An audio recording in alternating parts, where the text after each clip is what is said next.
I have great pleasure in welcoming His Excellency Irakli Garibashvili, Prime Minister of Georgia. I invite him to address the Assembly.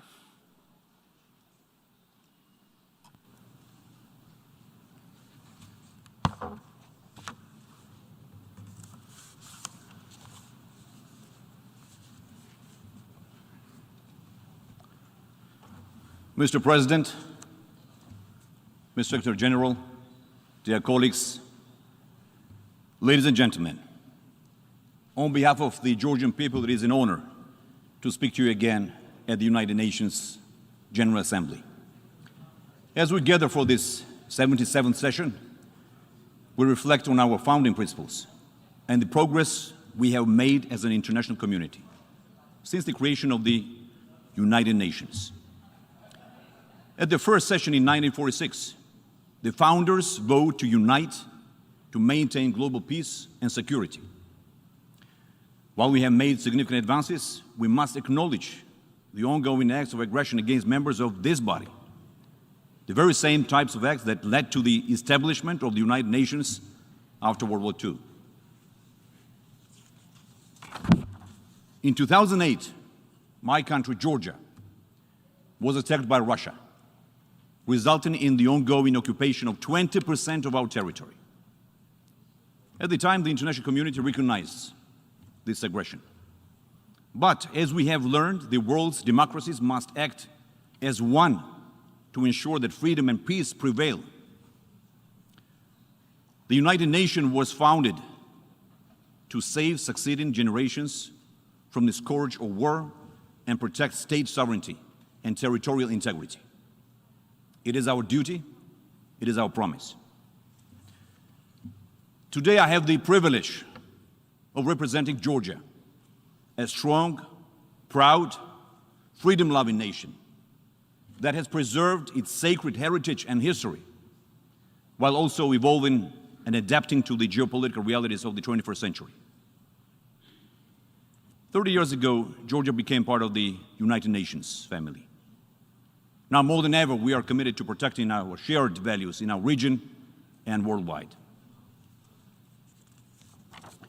We seek all opportunities for collaboration with our international partners to advance the cause of peace. In that regard, the Geneva international discussions are particularly crucial to bring the Russian Federation to the table and to address the implementation of the EU-mediated 2008 ceasefire agreement. Georgia appreciates the international community's support for its sovereignty and territorial integrity.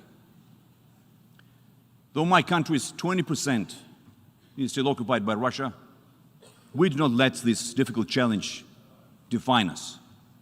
We continue to punch above our weight and contribute to the international community.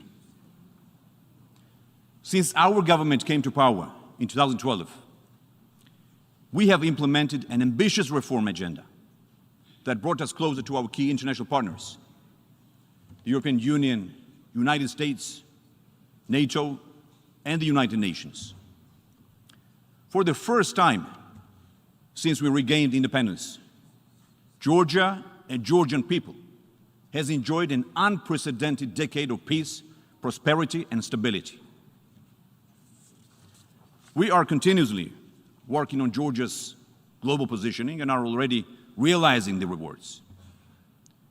According to the World Justice Project's Rule of Law Index, Georgia is first in Eastern Europe and Central Asia.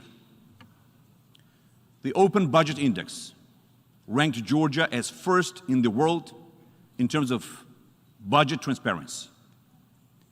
And according to the Fraser Institute Economic Freedom of the World 2021, Georgia is among the top 5 economies, along with Singapore and Switzerland. Numbeo named Georgia one of the world's safest countries, ranking 14th globally. Our work to align more closely with the United States and Europe goes hand in hand with our commitment to continue democratic transformation. Increased Euro-Atlantic and European integration is our way of returning to the family of European nations, with whom we share history, culture, and most importantly, values. We are continuing our unequivocal path towards European and Euro-Atlantic integration. And our commitment to these goals is backed up by actions and real results, including the Association Agreement, DCFTA, and visa-free travel with the European Union. This year, we applied for full EU membership. The historic decision of the European Council to give us a European perspective created a new set of benchmarks. Just as in the past, Georgia will meet and exceed those benchmarks. The prospect of acceding to the EU is a strong motivation for our country and our citizens. We are fully aware that European perspective comes with the responsibility of the highest political, economic, and legal convergence with the European Union. Georgia immediately responded to the European Council's decision by presenting a very concrete action plan to address the EU's 12 priorities. This inclusive process ensures full engagement of all branches of government, the opposition parties, and civil society. The working groups have been established in Parliament for each priority area with all relevant stakeholders. We're making progress and are well ahead of schedule. Let me be clear. Georgia deserves EU candidate status, which will bring us to eventual membership and make the dream of generations a reality. We have developed a long-term development strategy, Vision 2030, a nationwide policy document that covers key directives and priorities of our general development by 2030 that fully complies with the Sustainable Development Agenda of the United Nations. The country now has a new national strategy for human rights protection for the years 2022-2030. The government approved this strategy following discussions with both international partners and domestic civil society organizations. And this strategy aims to further improve human rights protection standards and is in line with the UN Sustainable Development Goals. This comprehensive document covers all fundamental human rights and freedoms. We are working now with the world's leading firms and brightest minds to transform Georgia into a true multidimensional regional hub. Our financial services sector is globally recognized, and now we are attracting international investors, injecting additional investments in the education and healthcare sectors. The startup ecosystem is thriving. Logistics and energy potential are now realized. Collectively, this creates a sustainable and predictable economy for Georgia and its people. Our government's sound policies led to a strong recovery from the COVID-19 pandemic, with strong economic growth reaching 10.4% last year in 2021, and now far exceeding expectations from January to July 2022 at 10.3%. According to the IMF, our growth projections are up to 9% for this year, primarily due to our government's proactive measures to minimize the impacts of a post-COVID recovery and the war in Ukraine. We are creating opportunities and giving all the necessary tools to our citizens, including those living in Georgia's occupied territories. For that reason, here today at the United Nations General Assembly, I want to speak directly to my Abkhaz and Ossetian brothers and sisters, and once again tell them that our strength is in unity, and we will build Georgia together and peacefully turn it into a prosperous, free, and unified European state. War is waging again, not far from the doorstep of my country.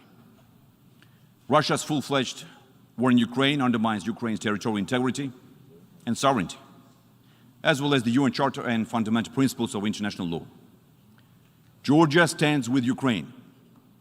Since the start of the war, my government has provided substantial humanitarian assistance to Ukraine, including the allocation of more than 1,000 tons of humanitarian aid. Georgia provides financial assistance and accommodation to over 32,000 Ukrainians currently residing in my country. The Georgian education system has enrolled more than 1,500 Ukrainian students, many of whom receive general education in the Ukrainian language according to the standard Ukrainian curriculum. We have sponsored, joined, or supported almost 400 resolution statements, joint statements, and other initiatives made or proposed by all major international organizations and institutions in support of Ukraine, including being a main sponsor of the UNGA 76 resolution on the humanitarian consequences of the Russian Federation against Ukraine. As confirmed by the US State Department's report on the investment climate in Georgia, the National Bank of Georgia and Georgian financial institutions act fully in accordance with the financial sanctions imposed by the United States and others on the Russian Federation. We have aligned with the restrictive measures of the EU against Crimea and Sevastopol since 2014, and this year with restrictive measures on Donetsk and Luhansk. As the conflict in Ukraine has shown, the wider Black Sea security is at the forefront of the Euro-Atlantic security agenda. And Georgia, as an indivisible part of the regional architecture, is ready to increase our contribution to common security. As we know well, security brings stability, and stability brings predictability. Predictability is a crucial precondition for sustainable economic development. Therefore, the more predictable the Black Sea region becomes, the more we can unlock its economic potential for the benefit of our people and the global economy. For that reason, we are developing strategic transport corridors connecting Asia with Europe. Georgia participates in several international initiatives and infrastructure projects with our European colleagues to improve connectivity and facilitate reliable and efficient commerce across the Black Sea. Despite the complex situation in our region, we spare no effort to foster rapprochement between our neighbors. We have already had success stories, including the safe return of 15 Armenian detainees to their homeland in exchange for maps of mine territories to Azerbaijan. And this July, for the first time, the foreign ministers of Azerbaijan and Armenia met in Tbilisi, Georgia. We are ready to serve as a venue for this dialogue to bring much-needed peace and stability to our region. And with this in mind, Georgia has been promoting the Peaceful Neighborhood Initiative, which envisions participation by all three states of the South Caucasus. This new initiative, dear friends, is not substituting, countering, or opposing any other cooperation formats. Georgia serves as an honest broker to aid in normalizing regional relations. We're also heavily investing in our country's infrastructure to increase Georgian transit capabilities for the benefit of the region.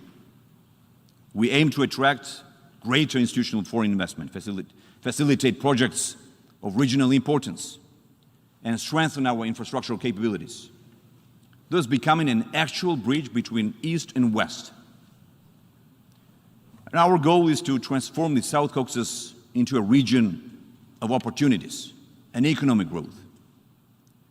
We are already discussing with our EU counterparts a list of flagship projects which will bring additional economic synergies and serve as catalyst for more connectivity and integration with the European Union and European markets. We believe all countries of the South Caucasus and allies from the West will benefit from this collaboration. We must act now to secure the Black Sea, protect energy routes, maintain supply chains, and increase regional connectivity to foster greater economic development. These are all essential to European peace and prosperity. We are mindful that our regional challenges are happening against a backdrop of global challenges, such as international security, the pandemic, and climate change. Georgia contributes to global peace and the rules-based international order. For over 2 decades, Georgia has contributed to NATO missions around the world, serving as one of the largest per capita contributors to the mission in Afghanistan. and we lost many brave soldiers. Hundreds were wounded in these missions and suffered significant casualties. Georgia reiterates its readiness to stand by NATO in protecting common security, while continuing to support the EU-led missions. Dear friends, as I speak here today, dangers are threatening all of humanity that we can no longer ignore. The planetary crisis created by climate change, from biodiversity loss to pollution, represent an existential threat. And like many challenges, it affects developing nations first, hindering the ability to realize sustainable development goals. In Georgia, our government has made significant investments in education, public health, and the environment to ensure that future generations can thrive. Education systems are critical for empowering prosperous and productive societies. Education in the 21st century means investing in digital literacy and promoting infrastructure to bridge the digital divide to ensure that future crises, whether public health, war, or climate related, do not create dire situations. In conclusion, I believe that working together, we will return peace and prosperity to our homes and countries. This is the spirit and the mandate vested in the United Nations from its founding, to support and ensure peace and cooperation. I am proud to represent my country before you today. After 3 decades of restored independence, Georgian dreams are becoming a reality. In recent decades, our nation, whose history traces back thousands of years, has become an example of resilience and progress in the face of extraordinary challenges. With our international partners, I am confident that we will build a brighter, more peaceful, and prosperous world now and for the generations that will follow us. Thank you very much.